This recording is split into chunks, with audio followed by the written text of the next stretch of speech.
Failed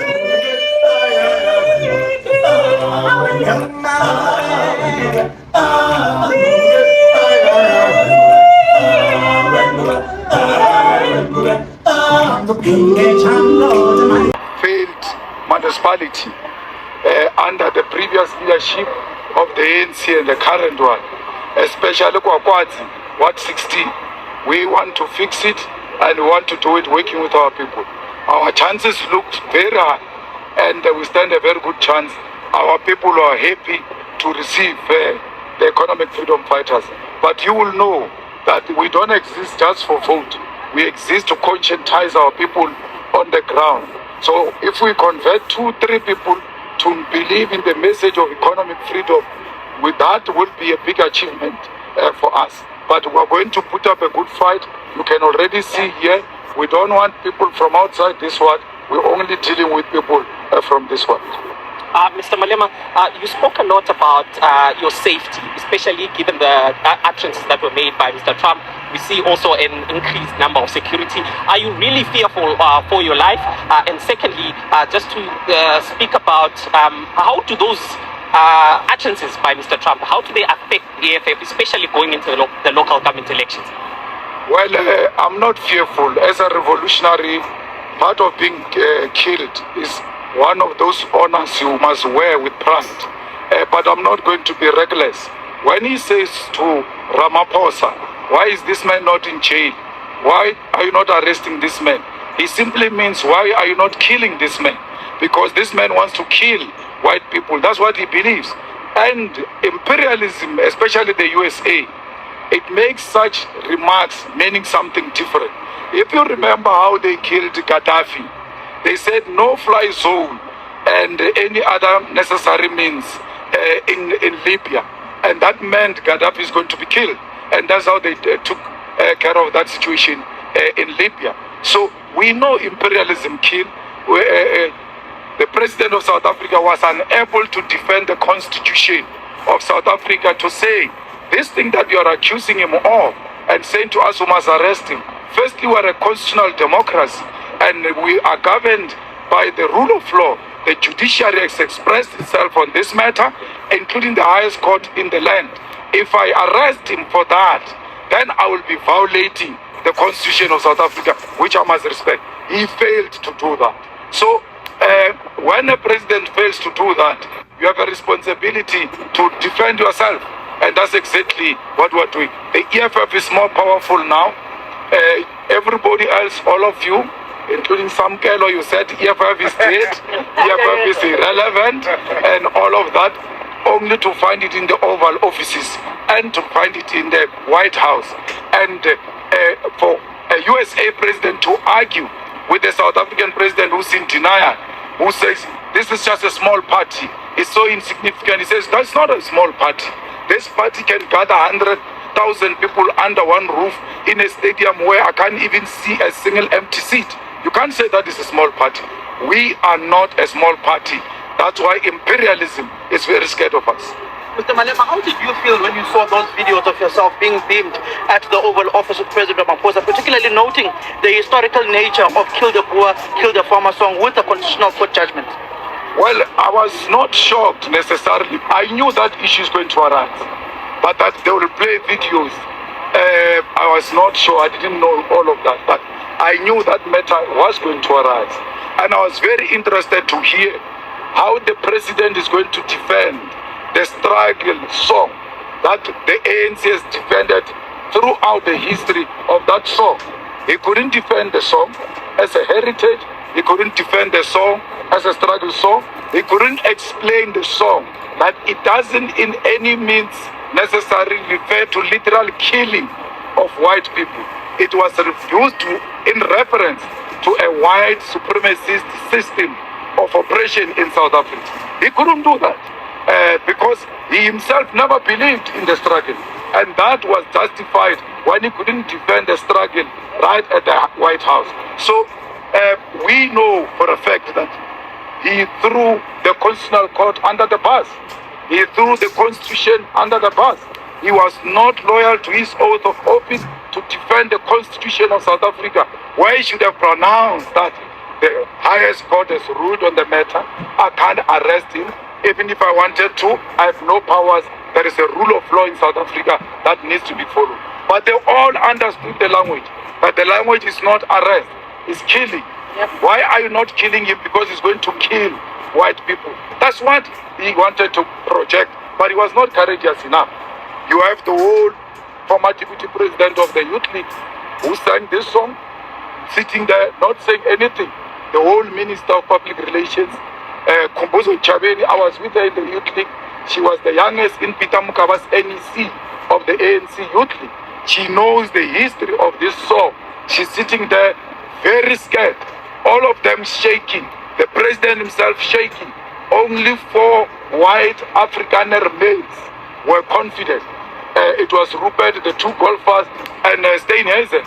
Why do you give Steenhuisen to speak in such a meeting and not give a minister of international relations? That department has been juniorized and is being undermined as a result. And that's what I asked him in Parliament. That have you juniorized this ministry? Are you playing with this important ministry? And we saw agriculture and minister being promoted against the Minister of International Relations. Reason being the color of his skin more than anything else. Have you engaged with any of the members of that particular delegation since that interaction at the Oval Office, like Kumbuzo Chaveni and Ronald Lamula? No, I've not done that. I have no duty to do that. I have no relationship with them like that. So, but I will raise it in Parliament. When the president comes for questions, we'll sharply raise this matter, and I will sharply raise the matter where he failed to defend the struggle and the constitution of the Republic of South Africa. Diplomatically, don't you feel as if the president was on the right footing not to engage President Trump and to present facts to him, because that wouldn't have changed the thinking of the US president? So to engage in a diplomatic engagement which doesn't present the facts is falsehood. It's not diplomacy. Diplomacy, you say, with due respect, Mr. President, so many people have been killed in South Africa, and of this number, so many are blacks, so many are white. Majority of people being killed are black, and you do that in the best way you can. Ramaphosa can do that. He's got the temperament to can do that. I can do that. I can't do that. I'm going to be very aggressive, and that means in one way. So Ramaphosa should have presented the facts. Look, he goes to Oval Office 2 days or a day after they released the crime stats, which means Ramaphosa was sitting there knowing the crime stats in South Africa. He still doesn't say, but this is not a true reflection. And then, what kind of diplomacy? Some girl is this one where you are showing a picture of another country and they say it's your country, and you are saying, no, if I clarify, it's going to be offensive diplomatically. Those are facts. Diplomacy never meant that the truth must not be told, facts must not be put on the table. Anyone who has not made a follow-up after that press conference, they will never know that there are no mass graves of white people in South Africa. Our president was there. He has to be. The Minister of Intelligence, Kumbuzo Chabeni, was there. She's got all the intelligence information they required. That's why she was there, to say there are no mass graves of white people. There is no genocide. Even this video you are showing me is not South Africa. Because I asked a question. Oh, is this South Africa? Where's this? I don't know, but you must outrightly say, no, it's not South Africa. Because South Africa has got no place for mass graves of white people, and there's no genocide. But that is not the issue. We all know what the issue is. The issue is Israel. The issue is to push back South Africa on Israel, on Russia. The issue is to impose Starlink without following the necessary empowerment laws of South Africa. Okay. Thank you very much. Hugo, that is the president of the EFF. This organization is dying, and it's a useless organization. And it only took Donald Trump to remind all of you that this is not a small organization. Comrades, you were told that this organization is dying and it's a useless organization. And it only took Donald Trump to remind all of you that this is not a small organization. It was Donald Trump who said to Cyril Ramaphosa, you can't say this is a small organization because it is the only organization in South Africa that filled up FNB Stadium. And he said he never saw an empty seat. There were 100,000 people and more at the FNB Stadium. Why would you say yourself, as a fighter and a ground force, that your organization is a dying organization when the White House says this is the biggest organization in Africa and in South Africa? Comrades, they went to White House to complain about you, that you want your land, that you want jobs, that you want the banks and the mines to be returned into the hands of rightful owners. But amabo Cyril ba officing ya principala o kare ke matitjhere a tshwere bana ba banyane a re ko bona people are dying in South Africa. Ramaphosa could not defend South Africa. The whole president of South Africa ia go America and say in America there is a crime in South Africa. Yes, we know that, but why do you say it in America? Because if you say it in America, they will no longer come to South Africa as tourists. Ramaphosa has killed the tourism of South Africa when he declared crime at the White House. Comrades, it doesn't matter who we are. When we go outside South Africa, especially in front of imperialism, we must close ranks. That Rupert goes and speak bad about his DA in White House in an attempt to impress his masters. We don't like John, we don't like DA, but don't speak bad about them to Trump. Come and speak bad about them here to us in our own country. When we are outside the country, we must close ranks. The same goes to John Steenhuisen, matriculant, who went to White House and said the EFF is a small party, that's why we kept it outside government. Today you know that the government of national unity is not to create jobs, is not to deliver roads, is not to build houses. The government of national unity, its work is to block the EFF from coming into power. That is its primary task, and they want to tell Donald Trump. They exist because of their hatred to the EFF. Let's go to Amaka, Kebo Ace Makachule, Barbabata unity of black people. Amakachule Abata unity of black people. Why are formulas Spaza Shop says I as a joiner EFF that existed before he formed the Spaza Shop? Unalele kukonatala kwa le rebariki Zuma le lebata unity. We will never unite with Zuma, who wants to kill the EFF. Will never unite with MK that exists to destroy the EFF. We are not friends to the enemies of the EFF. Whether Trump says the same thing about the two of us, we don't care. We must never be tempted to unite with the agents who want to destroy the EFF. If Zuma wants unity of black people, why did he form MK when there was EFF? Because how from a party where you are already dividing people, you must join the existing organization that pursues the same agenda, which is the EFF. There is no unity they are talking about. They are pretentious about it. Zuma is about himself and about his family. That's why he went to form that Spaza Show.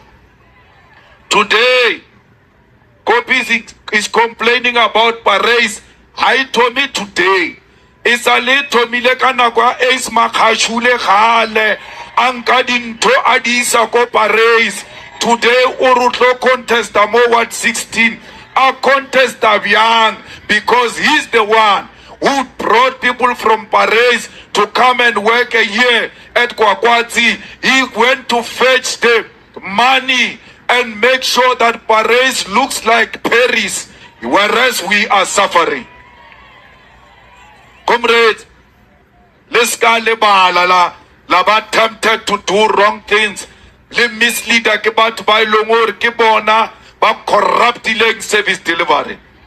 Comrades, we must defend our country against imperialism. The only organization that is hated by imperialists is the EFF. I will never be intimidated by America. I will never be intimidated by Donald Trump. They were speaking about me in that meeting at White House. If they were not gossiping about me, they should have called me into that meeting. I would have answered everything that Donald Trump wanted from us. Banchaba ba seba ka nna batho ba baholo ka dikhoneng ba tšea transport ba ya kwa America ba yo bua ka nna selege. If they are not scared of me, call me into that meeting. That nonsense that Trump did in America, he will never do that nonsense in my presence, because I will confront him here and there with the facts. Ramaphosa could not present the facts in front of Donald Trump. You've got a coward president. He left here. Ariana, he won't be bullied. When he arrived there, he was shaking. Atatazela, Achaba Donald Trump, another president scared of another president. Donald Trump said to him, when you say farmers, you mean white people. He kept quiet. Farmers do not mean white people. They are black farmers, they are white farmers. Ramaphosa is a farmer himself. He should have said to Donald Trump, no, farmers are not white. I'm a farmer myself. I am not white. Why didn't he present that simple fact before Donald Trump? Why didn't he say, there are so many people killed in South Africa, and majority of them are blacks. There is no white genocide in South Africa. Bammonchatsila with crosses. He opens his eyes in shock. I know South Africa with my eyes closed. He's unable to tell Donald Trump that is not a picture of South Africa. This picture does not belong to us. We don't have mass graves of white people. We don't have mass graves of white people in South Africa. Comrades, Donald Trump says to him, hey Ramaphosa, why are you not arresting this Julius Malema? Why is this Julius Malema not in jail?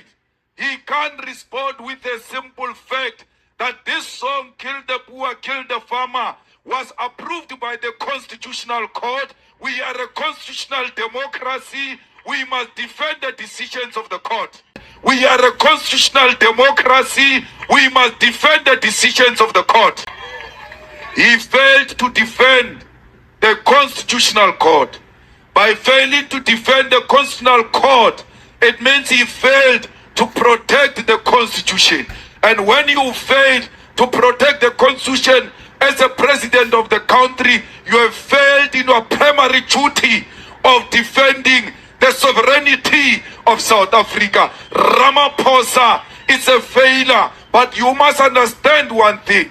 When Trump says, why is this man not in jail? Why is this man not arrested? He simply means, why is this man not dead? Why are you not killing this man who wants to kill for white people? In that White House, my ticket was taken out. They called for my life with an attempt to silence me. They will never kill me again, because where I am dead. Because black people are dead. Black people have got no dignity. Black people have got no human rights. Black people cannot determine their own destination. They are waiting on the white supremacists to tell them which direction to take. What is this life we are living of being cowards? I'm not going to be silenced by threat of violence. I'm not going to be silenced by threat of death. When you say don't jail him, Ramaphosa should have said, in South Africa we don't jail people like that. There are courts in South Africa, and the courts have said there is nothing wrong with this song. This is not my song. I did not compose this song. I found this song. The struggle heroes composed this song. All I'm doing is to defend the legacy of our struggle. This is the heritage of our struggle. This is the song that was sang by Peter Mokaba in the presence of Chris Hani, in the presence of Winnie Mandela. And therefore, I will never stop singing a song that Winnie Mandela sang before she died. That will be a betrayal to the struggle of our people. Comrades, when they say stop singing, kill the poor, kill the farmer, they are going to say to you, stop demanding the land. Because you are offending white people, don't talk about the land. When you stop the land, they say black people must go back to Bantu education. There must be African schools. When you say no, they say no, that is not allowed. Today, a tender is given in White House without advertisement, where Rupert stands up and says, why is Elon Musk Starlink not given an opportunity in South Africa? Elon Musk's business cannot come to South Africa if it's not compliant with 30% BEE. What he did, Ramaphosa, after they asked him that, the following day, they issue out that they want to relax the BEE deals so that this Starlink can come into South Africa. There is no such a law in South Africa. That Starlink will not come into South Africa if it's not compliant with the BEE. We are not saying 30% must go to one individual. That 30% must go to black people, as many as possible, because we want to benefit from our own economy. Comrades, we must never be dictated to by business. I long told you, South Africa, that we are captured by Rupert, that our country is run by Rupert. How can a minister of international relations sit in a meeting? Oh, Nata Malema. Marano is a good boy. Is a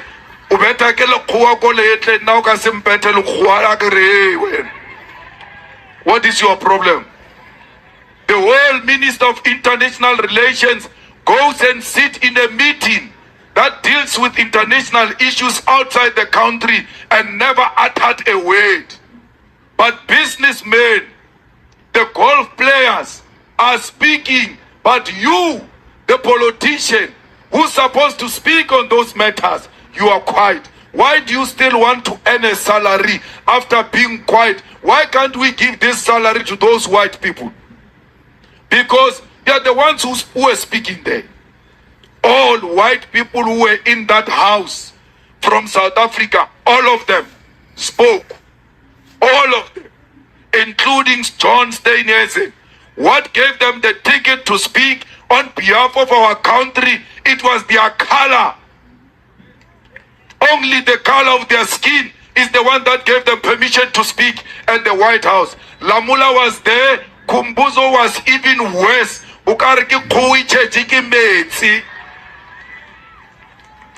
So why should we allow that? Welcome to the program. Thank you. Thank you. Were you surprised when you saw that?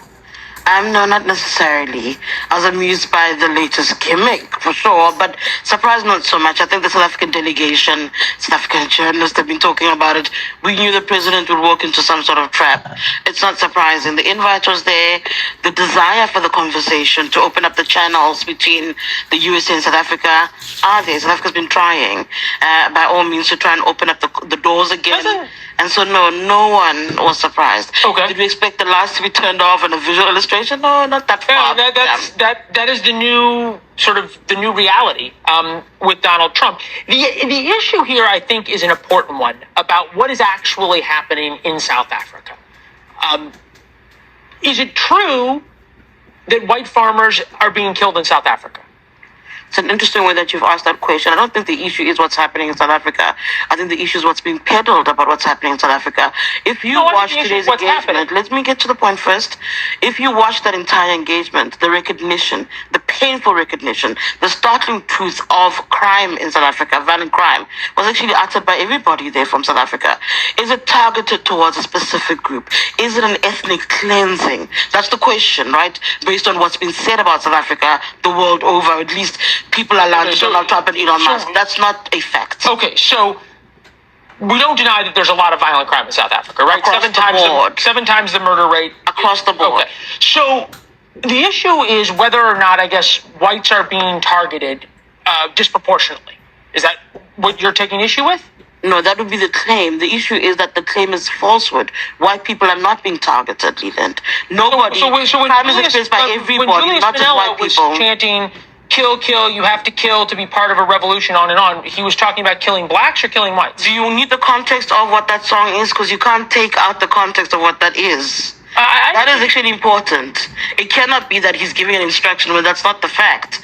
I think we do need to take into consideration the context. What he's chanting is an anti-apartheid song that was sang by leaders in the lead up to apartheid. The back and forth today about that song is whether or not it's relevant in modern day South Africa. Should we still be singing that song? If there's a grouping in the country that feels otherwise. How can somebody be defending and singing a song that's talking about killing other people? I'm not defending singing the song. I'm saying to you that's the conversation that's... So don't you think white farmers would be scared when they heard that song? And that's the question that's being put to Julius Malema. I said to you that conversation is happening. It's put to Julius Malema that when you do this, this is what we worry about.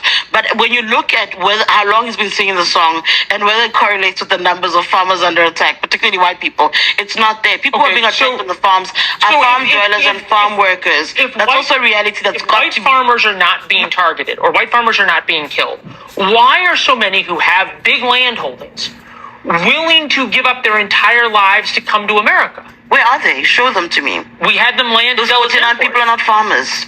There are plenty of reports from South Africa that many of those are not farmers. Those are chances. Please, again, show me the evidence. Those are people taking an opportunity.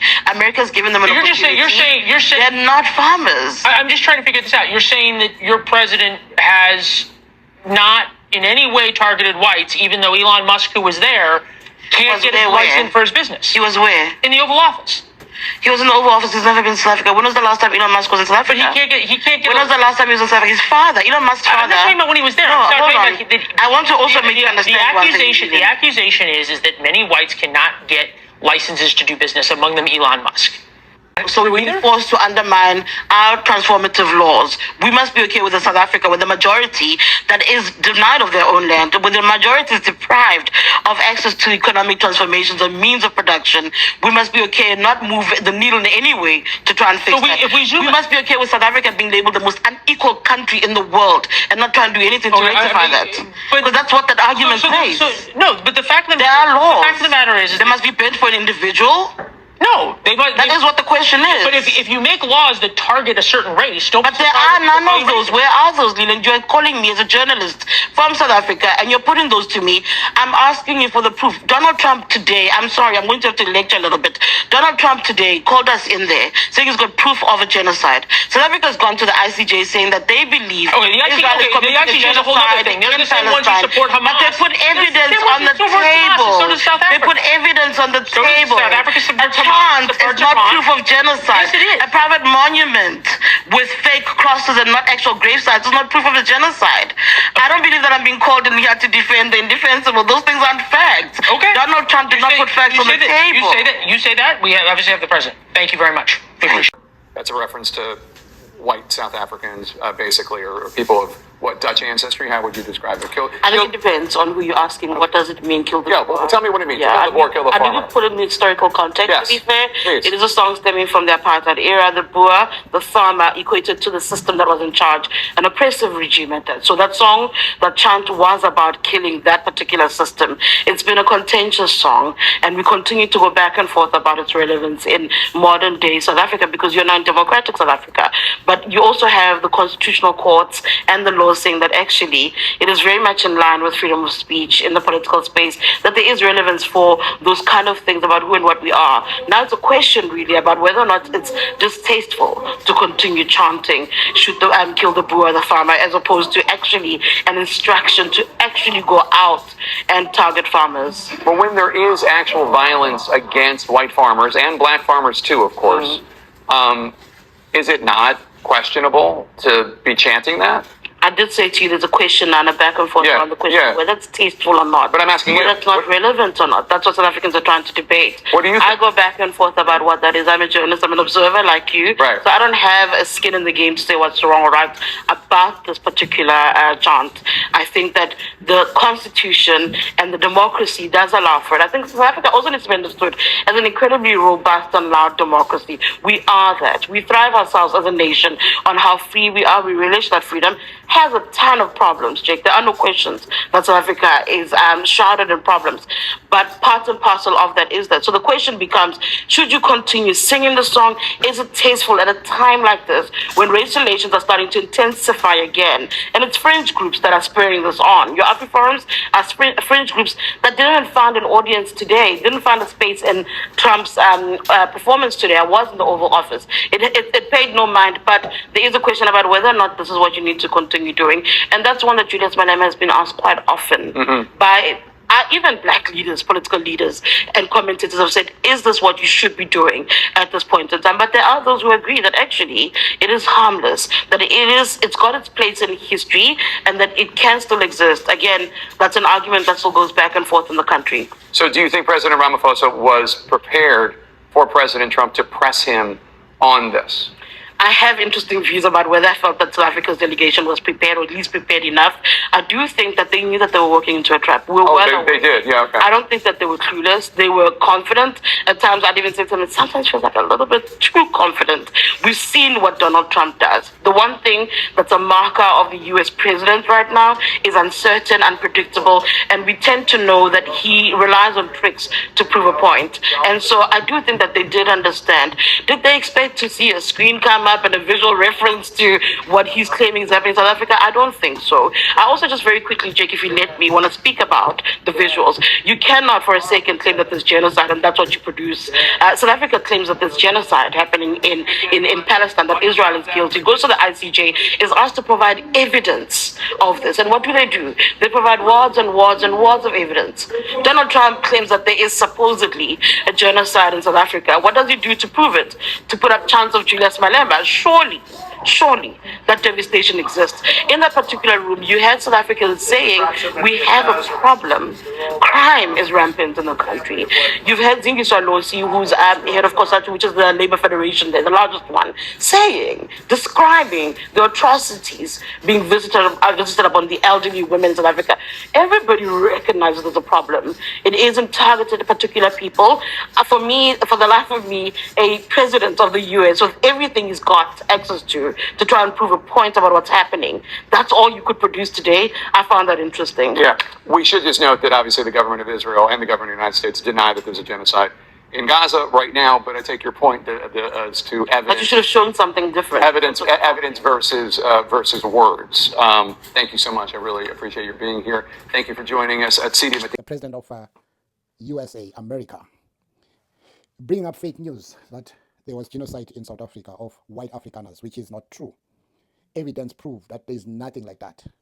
But he has gone on and on and on and on and say a lot of things. What do you think about the response from Malema and TSHIDI, standing up for her country, showing that they cannot belittle our country and make it look small, like what the president of America, Donald J. Trump, did? What do you think, family? Was Donald Trump right doing what he did? Should Afriforum be punished for what they did to go and peddle lies? Even Elon Musk, when he was on interview with Don Lennon, he said there was genocide in South Africa. which now he wants to bring studying in South Africa. Should South Africa allow that? The South Africans? We don't know what is his intention when he brings that studying. It might be danger to our politicians. It might be danger to a lot of things. Even in the time for elections, it might cost us. What do you think, family? Drop your comment. Respectfully, don't forget to like, share, and subscribe. Bravo to TSHIDI for standing up for your country and standing up to that bully journalist. But I think J Tapa was a little bit trying to understand, trying to find the facts. But the other one, oh my God, he came with this fake news, fully fake. And you crushed him. You crushed him. Wamcrusha, wamenza, wamsila ngezandla. Wazomkhomba ngisho emehlweni ukuthi unamanga. What do you think, family? I like the braveness of TSHIDI. He reminds me of Malema. I think she has interviewed Malema for many times, so she knows how to stand for her rights and stand for her country. Bravo to TSHIDI.